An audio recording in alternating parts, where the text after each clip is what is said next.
नमस्कार दोस्तों, स्वागत है आपका और आपके साथ हमेशा की तरह मैं हूं आशिमा त्यागी। दोस्तों जरा सोचिए, 2004 में जब कांग्रेस के पास सिर्फ 38 करोड़ और बीजेपी के पास 88 करोड़ थे, तब किसी ने नहीं सोचा था कि आने वाले 20 सालों में भारत की सबसे बड़ी राजनीतिक लड़ाई बैलेट बॉक्स में नहीं बल्कि बैंक बैलेंस में लड़ी जाएगी।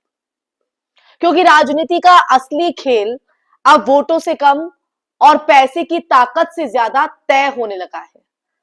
और यही कहानी आपको झकझोर देगी। ये मुद्दा हम आपके बीच लेकर आए। एक पार्टी धीरे धीरे गिरती हुई, दूसरी पार्टी अपने खाते में हजारों करोड़ जोड़ती हुई। सवाल अब इस बीच ये है कि ये पैसा आया कहां से और इसका असर लोकसभा चुनाव, मीडिया और लोकतंत्र पर क्या पड़ा। तो दोस्तों वापस आज की चर्चा पर लौटते हैं। अगर हम साल दर साल देखें तो तस्वीर साफ हो जाती है दोस्तों।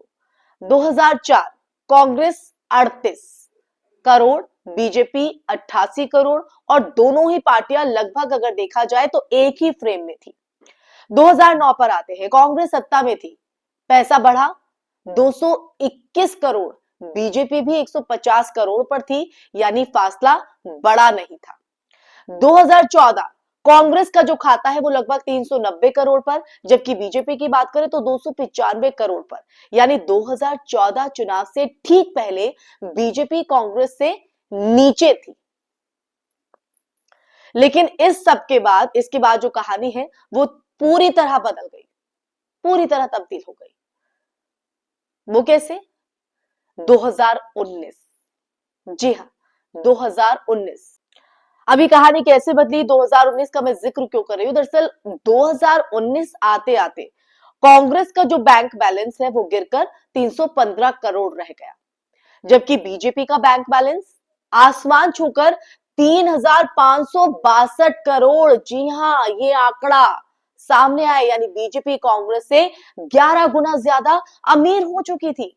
और फिर आता है 2024 और ये डेटा तो मानो लोकतांत्रिक ढांचे की पूरी रगे जो है वो रगे खोलकर रख देता है।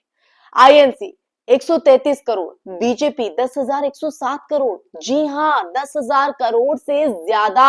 एक राजनीतिक पार्टी का बैंक बैलेंस कई राज्य सरकारों के डेवलपमेंट फंड से भी बड़ा। Can you imagine? लेकिन अब असली सवाल, ये जो फर्क जो इतना ज्यादा नहीं था वो कैसे पैदा हुआ? ये फर्क किसी वैचारिक लोकप्रियता से नहीं आया दोस्तों, ये आया इलेक्टोरल बॉन्ड। जी हां, इलेक्टोरल बॉन्ड, कॉर्पोरेट फंडिंग और एक तरफा राजनीतिक आर्थिक गठजोड़ से। अब 2017 में इलेक्टोरल बॉन्ड लाए गए तो एक ही पार्टी को 52% से ज्यादा पैसा गया और वो थी बीजेपी। सुप्रीम कोर्ट ने खुद कहा कि ये जो स्कीम है वो अवैध, असंवैधानिक और लोकतंत्र विरोधी थी। लेकिन इन बॉन्ड्स ने बीजेपी को रातों रात दुनिया की सबसे अमीर राजनीतिक पार्टी बना दिया।